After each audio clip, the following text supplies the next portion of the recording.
Père, tu es bon. Tu es assis dans les lieux élevés et aucune situation de la terre n'échappe à ton contrôle. Tu es élevé dans les lieux très hauts, mais tu prends soin de chacun de nous de façon spéciale. Que ton nom soit béni.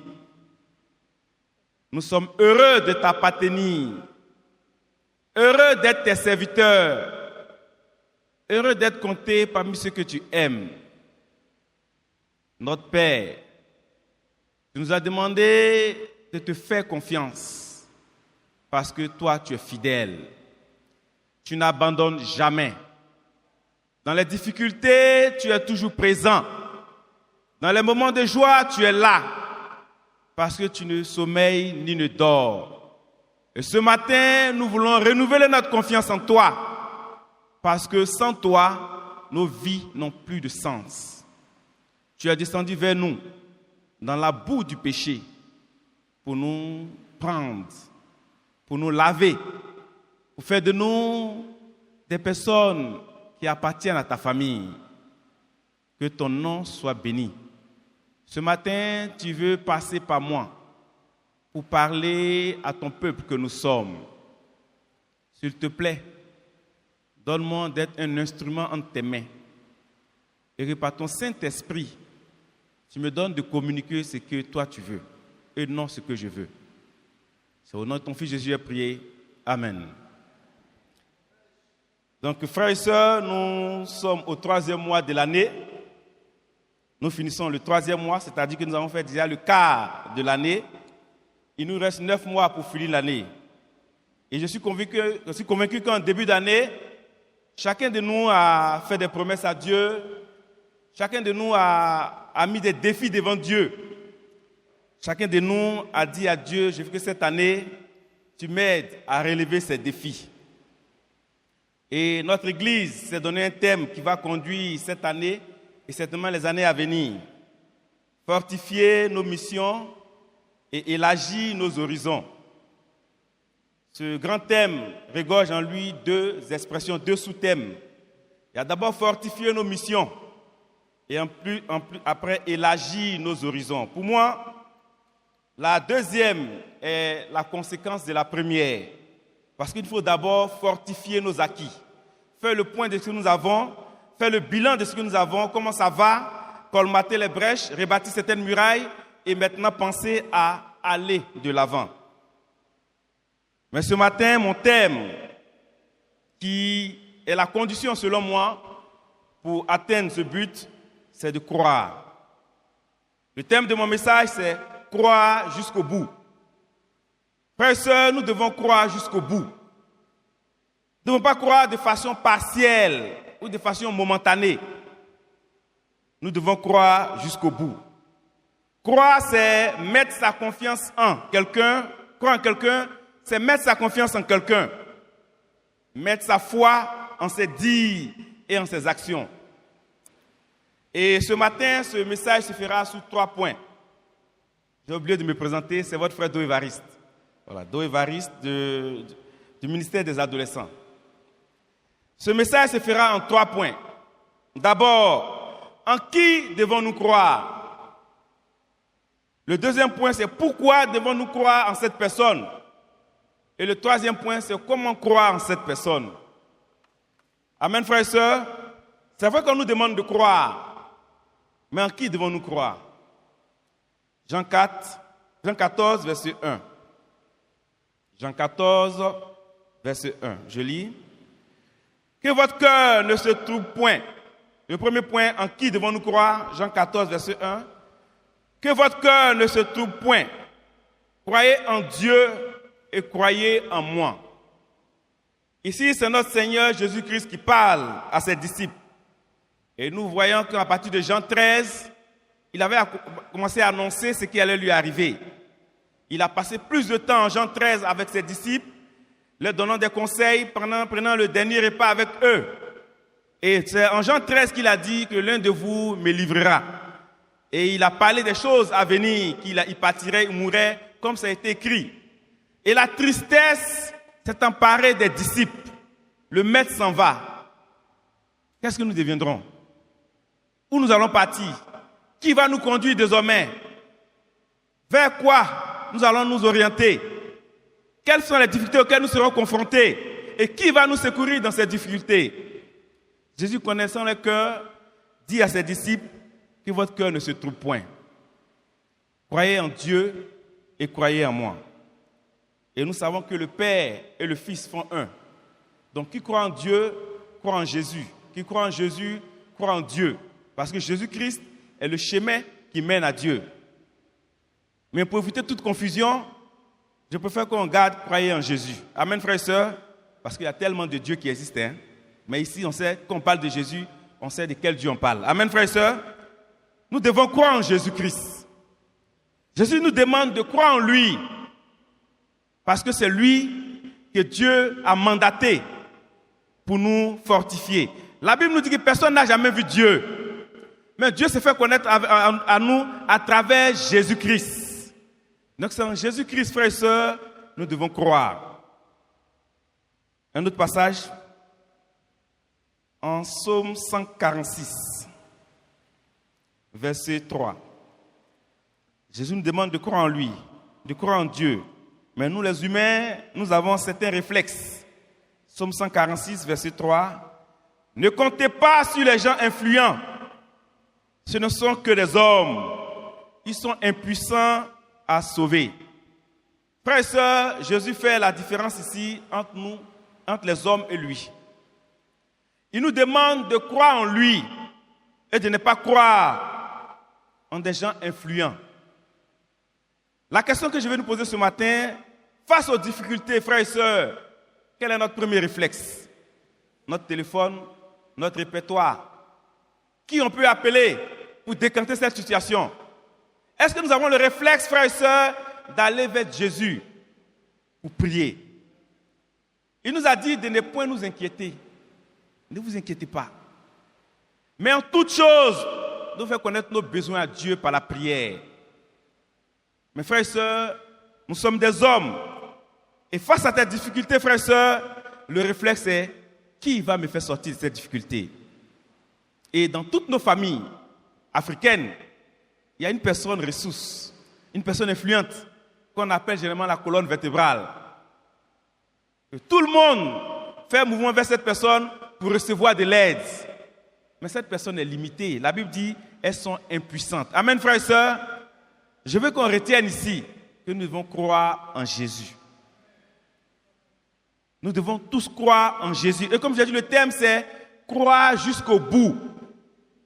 Nous ne devons pas croire en Jésus de façon momentanée. Quand tout va bien, même dans les difficultés, frères et sœurs, nous devons croire en Jésus. Mais pourquoi nous devons croire en Jésus? Pourquoi c'est lui? Pourquoi? Parce que c'est vrai, avant de mettre sa confiance en quelqu'un, il faut que cette personne nous ait prouvé sa crédibilité. Non, moi j'étais petit, j'avais 2 oncles. Il y a un oncle là, quand il te fait une promesse là, quand il nous fait les promesses, on commence à rire en même temps. Parce qu'on sait que derrière ça là, il n'y a rien de concret. Quand il prend la parole, nous ses neveux, on commence à rire. Et on est habitué à ça. Mon petit, si tu as 10 là, je te donne ça. On rit, on ne croit pas. Parce qu'on est habitué à ses promesses. Cependant, il y a un autre oncle, quand on lui dit là, il fait. Et lui, quand il parle, on sait qu'il va faire. Parce qu'il tient ses promesses. Mais pourquoi nous devons croire en Jésus? Qu'est-ce que Jésus a fait? Qui il est? Parce que pour croire en quelqu'un, il faut savoir qui il est, sa capacité, sa force de frappe, son potentiel. Pourquoi Jésus dit « croyez en moi » ? Pourquoi Jésus nous dit ça? On va parcourir quelques passages pour voir qui est ce Jésus-là. Le deuxième point, pourquoi devons-nous croire en Jésus? Le premier point, nous sommes convaincus que c'est en Jésus que nous devons croire et non dans les hommes. Malgré leur potentialité, malgré leur intellectualisme, malgré leurs performances, il faut croire en Jésus seulement. Amen, frères et sœurs. Deuxième point, pourquoi devons-nous croire en lui? Matthieu 28, verset 18. J'ai sélectionné quelques passages qui, moi, m'encouragent à croire en Jésus. J'espère que ça va vous encourager également à continuer à croire en Jésus jusqu'au bout. Matthieu 28, verset 18. Jésus s'étant approché leur parlant ainsi, « Tout pouvoir m'a été donné dans le ciel et sur la terre. » Frères et sœurs, ce Jésus en qui nous devons croire, il dit qu'il a reçu tout pouvoir dans le ciel et sur la terre. Vous savez, quand les hommes, si tout à l'heure le président te donne un laissez-passer présidentiel, aucune porte ne te sera fermée. Parce que c'est l'autorité suprême ici en Côte d'Ivoire. Et un jour, j'étais allé dans une ville de l'intérieur où on avait un frère qui était magistrat là-bas. Et je voulais faire un certificat de nationalité et puis un casier judiciaire. Donc, tout disciple ne voulant pas déranger le frère, je suis allé me mettre dans le rang. Et il y a une coïncidence, il passait, il m'a vu, il dit, mais frère, tu fais quoi ici? Et tu aimes te fatiguer, hein? Je dis, non, je suis venu frère. Il dit, non, tu as ton frère qui travaille ici. Donne-moi tes papiers, reste tranquille. Il a écrit un mot. Il m'a donné, il dit, va donner à la dame là. Quand la dame a eu le papier, elle s'est agitée en même temps. Asseyez-vous. Elle a tourné rapidement. C'est qu'on reçoit en une semaine ou en 3 jours. J'ai reçu ça en 1 heure. Parce que le mot venait d'une autorité. Une autorité qui a un petit pouvoir sur une administration. Mais regardez comment la femme s'agitait pour satisfaire ma demande. Ce n'est pas moi qui j'ai écrit, hein. Moi je n'ai que quelqu'un mandaté. Mais le mandataire est derrière. Et nous, notre mandataire, c'est Jésus-Christ. La Bible dit qu'il a reçu tout pouvoir dans le ciel et sur la terre. Frères et sœurs, est-ce que nous croyons en Jésus? Est-ce que ce passage nous convainc de croire en Jésus-Christ? Il a reçu tout pouvoir. Et il nous dit, croyez en moi. C'est comme un vieux père, quand on était petit, on avait des vieux pères. Vous savez, nous on a grandi dans la période de 92, 93, là on était très petits là, et c'était l'époque des gros bras. Et j'avais un grand frère qui était dans ce groupe-là. Amand, il maîtrisait un peu le quartier. Et donc moi je marchais au quartier avec assurance. Parce qu'on ne touche pas le petit, on s'appelait Tampo. On l'a surnommé Tampo, parce qu'il y avait un gars qui faisait kickboxing dans la télé, on l'appelait Tampo. Et c'est ce nom-là il s'est donné. Et il avait une maîtrise quand même sur le quartier. Et donc, moi, je marche au quartier, là. C'est le petit frère de Tampo qui a dit quoi? Amen, frères et sœurs. Ils avaient des gangs partout, ils se traçaient là, ils avaient des trucs sur les reins. Et puis, on faisait les éloges dans le quartier. Lui, là, quand il était tête, tu dors. Donc, tout le monde avait peur de sa tête. Et moi, je suis son petit frère. Et puis, il a une tête dangereuse. Donc, je marchais avec assurance dans le quartier. On ne me touchait pas. Parce que celui qui est derrière moi, là, ce n'est pas quelqu'un, ce n'est pas un petit. Mais frères et sœurs, celui qui est derrière nous, c'est Jésus. Amen, frères et sœurs. Et voilà pourquoi nous devons croire en Jésus jusqu'au bout. Pourquoi nous devons croire en Jésus? Jean 10, verset 11. Je veux que ce matin, on connaisse qui est ce Jésus-là. Peut-être qu'on le connaît, mais je veux nous rappeler qui est ce Jésus en qui nous devons croire. Jean 10, verset 11. Je lis. Le bon berger, je suis le bon berger, et le bon berger donne sa vie pour ses brebis. Voici celui qui nous demande de croire en lui. Il dit qu'il est prêt, et il a fait. Il donne sa vie pour nous, ses brebis. Jésus est ton premier rempart et ton dernier rempart. De quoi as-tu peur, frères et sœurs? Qu'est-ce qui t'effraie? Quel est le loup, les lions qui rôdent, qui t'effraient? Jésus s'est porté garant pour nous. Voici pourquoi il nous demande de croire en lui. Et nous devons croire en lui parce que ses faits prouvent sa crédibilité. À Gethsémane, ils sont venus l'arrêter. Il dit, si c'est moi que vous voulez, prenez-moi et laissez sur la partie. Et il a dit, tout ce que tu m'as donné, je les ai gardés. Ses faits, ses paroles attestent qu'il mérite qu'on croie en lui. Amen, frères et sœurs. Il est le bon berger. Il a reçu tout pouvoir. Il est le bon berger. On continue encore, frères et sœurs. En Philippiens 2, verset 9. Pourquoi nous devons croire en Jésus? Ces passages pour nous encourager à croire en Jésus. Philippiens 2, verset 9. Je lis la parole de Dieu. C'est pourquoi aussi, Dieu l'a souverainement élevé et lui a donné le nom qui est au-dessus de tout nom. Afin qu'au nom de Jésus, tout genou fléchisse dans les cieux, sur la terre et sous la terre. Et que toute langue confesse que Jésus-Christ est Seigneur à la gloire de Dieu le Père.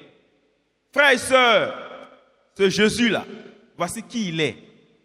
La Bible dit Dieu l'a souverainement élevé. Et Dieu lui a donné un nom qui surpasse tout autre nom. Qui est ton assurance ce matin? Dans ton cahier d'adresse, dans ton carnet d'adresse. Qui est cette personne bien placée qui fait ton assurance? La Bible dit que ces personnes sont limitées. Mais voici quelqu'un ici qui est souverainement élevé et qui a reçu un nom qui dépasse tout autre nom. Et la Bible dit, au nom de Jésus, tout genou fléchit dans les cieux, sur la terre et même sous la terre. Notre Seigneur gère tout. Et voilà pourquoi nous devons avoir confiance en lui. En tout cas, moi, il me rassure. Mais est-ce qu'il te rassure? Est-ce que Jésus te rassure? Ou bien ne sait-on jamais un peu de Jésus, un peu de quelque chose? Amen, frères et sœurs. Un peu de Jésus, un peu de quelque chose. Ne sait-on jamais? Dieu a souverainement élevé Jésus-Christ. Et notre Seigneur Jésus-Christ, la Bible dit en Éphésiens 1, verset 20, qu'il est assis au-dessus de toute domination, de tout, dans les lieux célestes, au-dessus de toute domination. Qu'est-ce qui nous effraie? Qu'est-ce qui nous effraie? Jésus-Christ est assis dans les lieux célestes, au-dessus de toute domination, au-dessus de toute autorité. Qu'est-ce qui nous effraie? Pourquoi on ne va pas au village? Pourquoi avant d'aller au village, c'est là on fait des périodes de jeûne? Pourquoi? Parce qu'on ne sait pas à qui on a mis notre confiance. Pourquoi on a peur de saluer certaines personnes? Pourquoi on soupçonne les gens? C'est parce qu'on ne sait pas qui est derrière nous. Pourquoi on a peur de partager? Un jour, j'ai taquiné une soeur. J'ai dit, mais tu te maries quand? Elle dit, il ne faut pas, les sorciers vont bloquer ma date. Les sorciers vont bloquer ta date de mariage. Parce que tu ne sais pas en qui tu as mis ta confiance. Toi, tu ne veux pas communiquer ta date. Maintenant, tu vas nous prendre pour organiser après. Mais tu ne veux pas que les sorciers bloquent ta date. Vous voyez comment? Parce qu'on ne sait pas qui est Jésus. Je pense que le grand défi pour nous tous, c'est connaître qui est Jésus. Si on connaît Jésus là, ça ouvre toutes les portes. Voici quelques passages ici qui nous parlent de Jésus-Christ. La Bible dit que Dieu l'a installé, il a installé Jésus à sa droite dans les lieux célestes, au-dessus de toute domination. Qu'est-ce qui te ferait? Qui a une réputation dans ta région dont tu crains? Il est petit devant Jésus-Christ. Amen, frères et sœurs. Hébreux 10, verset 23. Quelques passages pour nous encourager à croire à Jésus-Christ. Hébreux 10, verset 23. Je lis. Retenons fermement la profession de notre foi, car celui qui a fait la promesse est fidèle. Dieu est fidèle. Notre Seigneur Jésus-Christ, il est fidèle. C'est nous qui sommes fidèles en fonction des circonstances. Nous sommes instables. Nous tenons nos promesses en fonction de ce que nous avons ou de ce que nous sommes. Jésus, il reste fidèle. Et aucune situation de nos vies n'effraie Jésus-Christ. Voilà pourquoi nous devons croire en lui jusqu'au bout. En début d'année, nous avons fait des promesses, nous avons mis des défis devant Dieu. Après 3 mois, qu'en est-il? Est-ce qu'on a dit, bon, ça là, c'est pas la peine, hein? J'aimais ça l'année prochaine en même temps. Certains d'entre nous, nous avons commencé l'année, c'est-à-dire 1er janvier là, avec maladie. D'autres ont fait le 1er janvier à l'hôpital. Et ils ont dit, bon, 2025, ça, c'est pas mon année. Non, frères et sœurs, non. Regardons à Jésus-Christ. Regardons à Jésus-Christ. Amen, frères et sœurs, parce qu'il est fidèle. Ce qu'il t'a promis là, Ça va se réaliser au nom de Jésus-Christ. Mais nous devons croire en lui. Les épreuves viendront toujours, mais nous devons croire en Jésus. Amen. Parce qu'il est fidèle. Il tient ses promesses. Hébreux 13, verset 5. La partie B. Dieu lui-même a dit, je ne te délaisserai point, je ne t'abandonnerai point. Est-ce que tu crois en ça? Dieu a dit, je ne te délaisserai point et je ne t'abandonnerai point. Voici ce que Dieu te promet ce matin. Mais est-ce que tu crois en cette parole? Frères et sœurs, les promesses de Dieu sont là. Elles sont écrites. Il nous appartient de croire en ces promesses et de croire jusqu'au bout, parce que les épreuves viendront pour tester notre croyance. Amen. Le troisième point, comment devons-nous croire en Dieu? Le premier point, c'est en qui devons-nous croire? Le deuxième point, c'est pourquoi devons-nous croire en Jésus? Et le troisième point, c'est comment devons-nous croire? Est-ce qu'il nous faut croire morceau par morceau? Est-ce que nous devons croire partiellement? Ou bien croire totalement? Quand j'étais jeune disciple, mon dirigeant m'a dit qu'il faut avoir une confiance aveugle en Dieu. Ça veut dire que tu ne raisonnes pas, quoi. Il faut avoir une confiance aveugle. Parce que Dieu gère tout. Jacques 1, verset 6. J'ai lu la parole de Dieu. Verset 5 d'abord. Si quelqu'un d'entre vous manque de sagesse, qu'il la demande à Dieu, qui donne à tout simplement et sans reproche, et elle lui sera donnée. Mais qu'il la demande avec foi, sans douter, car celui qui doute est semblable au flot de la mer agité par le vent et poussé de côté et de l'autre. Frères et sœurs, nous devons croire sans douter. Nous devons croire, continuer à croire sans douter. Pour la vie de nos enfants, nos adolescents. Continuons à croire, frères et sœurs. Croyons jusqu'au bout. Certains parents sont tentés d'abandonner. Non, n'abandonnons pas. Croyons jusqu'au bout. Ces adolescents sont formidables. Ils sont formidables. Il y a du potentiel en eux. Ils feront votre fierté demain. Mais tu pries. Tu veux qu'ils changent. Et tu te réveilles, c'est encore plus grave. Et tu veux abandonner. Je disais ce matin à la classe des adolescents, ne dites pas, c'est bon même. Quand tu fais ça, ça veut dire quoi? Tu le confies à qui? Tu la confies à qui? Tu l'envoies où? Je suis fatigué, c'est bon même. Non, n'abandonnons pas. N'abandonnons pas, frères et parents. Croyons jusqu'au bout. Moi, j'étais adolescent aussi. J'ai fatigué ma défunte mère. Parce que moi, j'ai perdu mon père très tôt. Et imaginez une veuve qui prend soin des enfants. Et puis, on la fatigue encore. Moi, j'étais adolescent. J'ai fait des choses qui fatiguaient mes parents. Aujourd'hui, je suis assis devant vous ici, je suis arrêté devant vous. Ça veut dire qu'il faut croire. Il faut croire, frères parents. Il faut croire en Dieu, qui a la capacité de toucher le cœur de nos enfants. Pour nos foyers, il faut toujours croire en Dieu. Ne nous décourageons pas. Comme j'ai dit, on a commencé 2025 pour certains avec des maladies et nous sommes découragés. Frères et sœurs, n'arrêtons pas de croire. Jésus a reçu un nom au-dessus de tout autre nom. Quel est le nom de ta maladie? Dis-moi le nom de ta maladie là. Est-ce que c'est au-dessus de Jésus ou en dessous de Jésus-Christ? Le nom de ta maladie. Vous avez souvent, dans nos habitudes ici, quand on dit, ah frère, j'ai un palu, mais est-ce que tu as pris tes médicaments, mais va à l'hôpital? Mais si je dis, j'ai cancer, ils vont dire, hein? Ça, c'est Dieu ceux qui gère. Vous voyez, frères et sœurs, comment on a catégorisé les maladies? Jésus est le commencement, il est la fin. Tout ce qui est dans cet intervalle-là, il gère ça.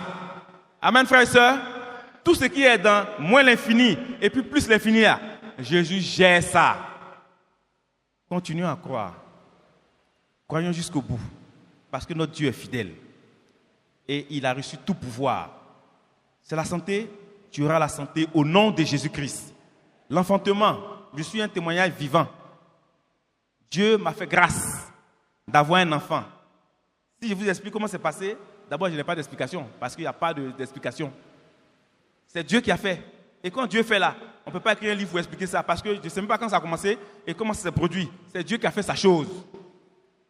Mais ce que j'ai fait seulement, c'est de demander aux frères et sœurs, même aux adolescents, j'ai dit, priez pour moi. J'allais voir les adolescents, priez pour moi. Tout ce que je voyais, priez pour moi, priez pour nous. Matthieu 14, à partir du verset 22. Aussitôt après, il obligea les disciples à monter dans la barque et à passer avant lui de l'autre côté, pendant qu'il renverrait la foule. Quand il eut renvoyé, il monta sur la montagne pour prier à l'écart. Et comme le soir était venu, il était seul. Au verset 24, la barque, déjà au milieu de la mer, était battue par les flots, car le vent était contraire. À la 5e veille de la nuit, Jésus alla vers eux, marchant sur la mer. Quand les disciples le virent marcher sur la mer, ils furent troublés et dirent, « C'est un fantôme. » Et dans leur frayeur, ils poussaient des cris.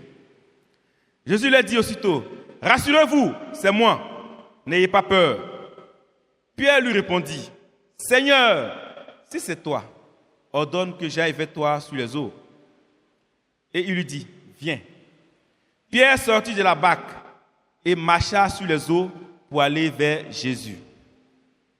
Mais, voyant que le vent était fort, il eut peur et il commença à s'enfoncer. Il s'écria, « Seigneur, sauve-moi. » Aussitôt Jésus étendit la main, le saisit et lui dit, « Homme de peu de foi, pourquoi as-tu douté ?» Et il montait dans la barque et le vent cessa. Ceux qui étaient dans la barque vinrent se prosterner devant Jésus et dit, « Tu es véritablement le Fils de Dieu. » Au Matthieu 14, les versets plus hauts, nous parle de Jésus qui a nourri plus de 5000 personnes. Il a enseigné toute la journée et les gens avaient faim. Les disciples ont proposé qu'il fasse retourner les gens. Et Jésus a dit non, les forces les manqueraient en chemin.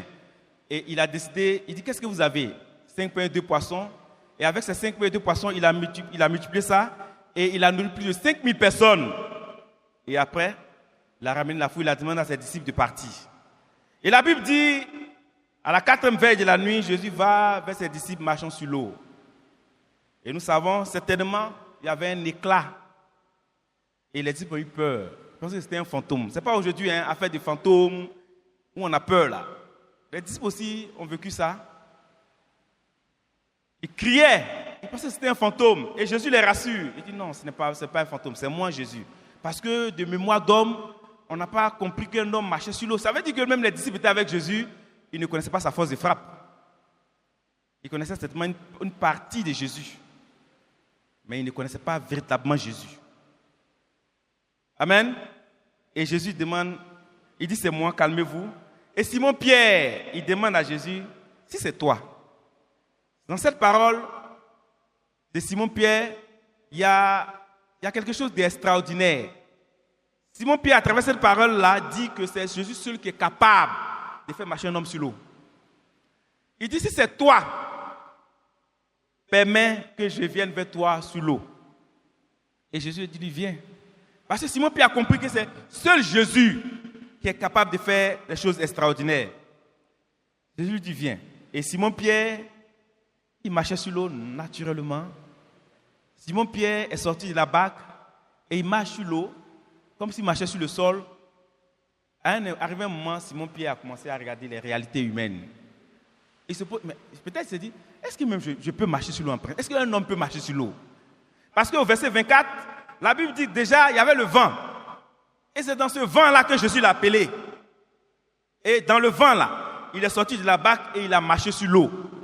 Mais après avoir fait quelque part, certainement, Simon Pierre est revenu aux réalités humaines.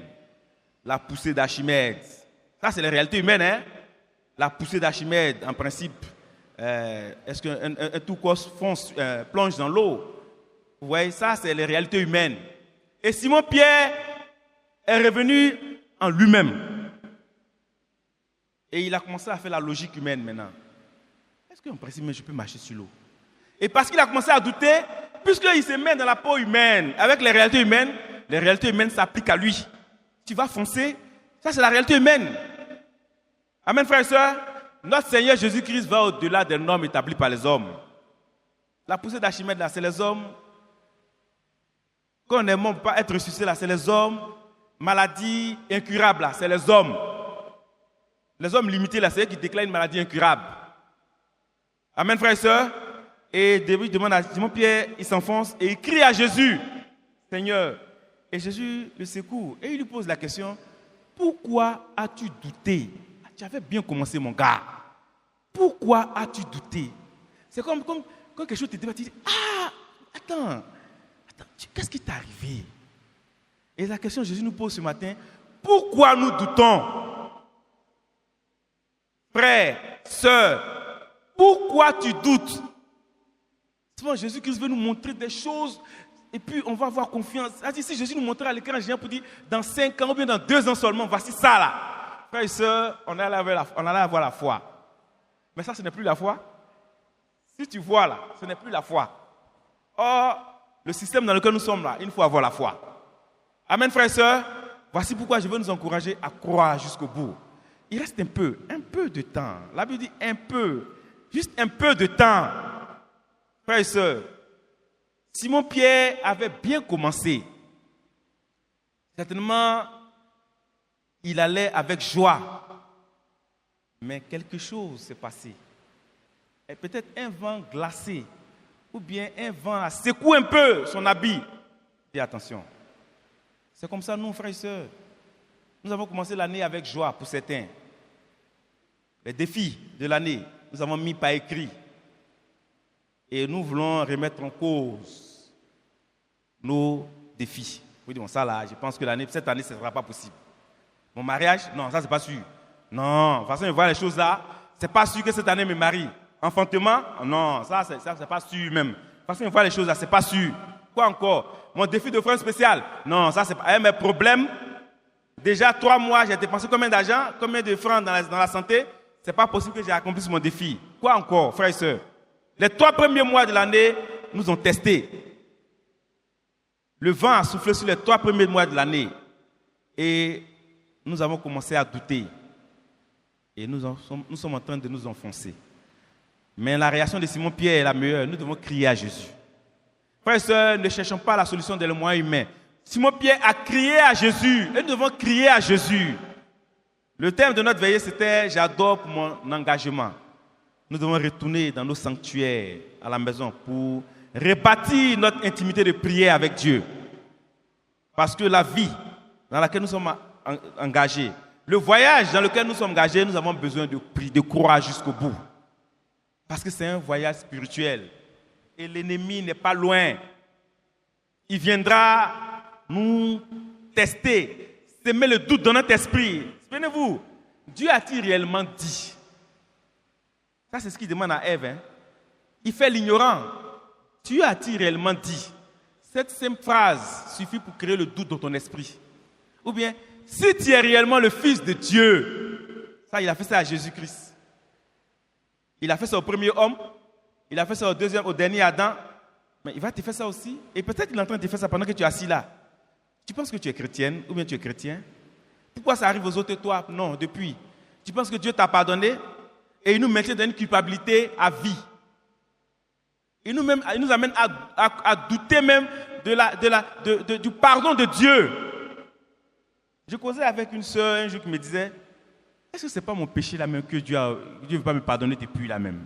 J'ai dit, mais attends, parce que je ne comprends pas. Est-ce que c'est parce que j'ai fait là que Dieu refuse de me pardonner? J'ai dit, non, Dieu n'est pas rancunier comme ça. Tu t'es repenti, mais Dieu t'a pardonné. Mais Satan revient, tu penses que Dieu t'a pardonné réellement? Et il sème le doute. Une simple parole sème le doute dans notre esprit. Mes frères et sœurs, je veux nous encourager ce matin à croire. À croire que notre Dieu est capable de tout. À croire que notre Dieu va nous aider à avoir la victoire cette année.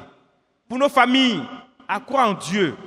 Pour nos adolescents, à croire en Dieu. Vous savez, nos parents sont formidables. Hein? Quand on va faire les dots souvent là, non, moi ma fille là, je savais que celle-là, elle allait m'honorer. Oh, ils oublient les périodes où eux-mêmes ils ont douté, où ils ont chassé même souvent de la maison. Mais c'est ça qui est bon. Croyez en Dieu. Ne croyez pas au ministère des adolescents. Parce que souvent, des parents nous appellent, Diri, ta fille là, ton fils là. Non. Nous-mêmes, on compte sur Dieu. Croyons tous en Dieu. Prions Dieu pour eux. Et de grandes choses se feront dans leur vie. Que Dieu nous bénisse.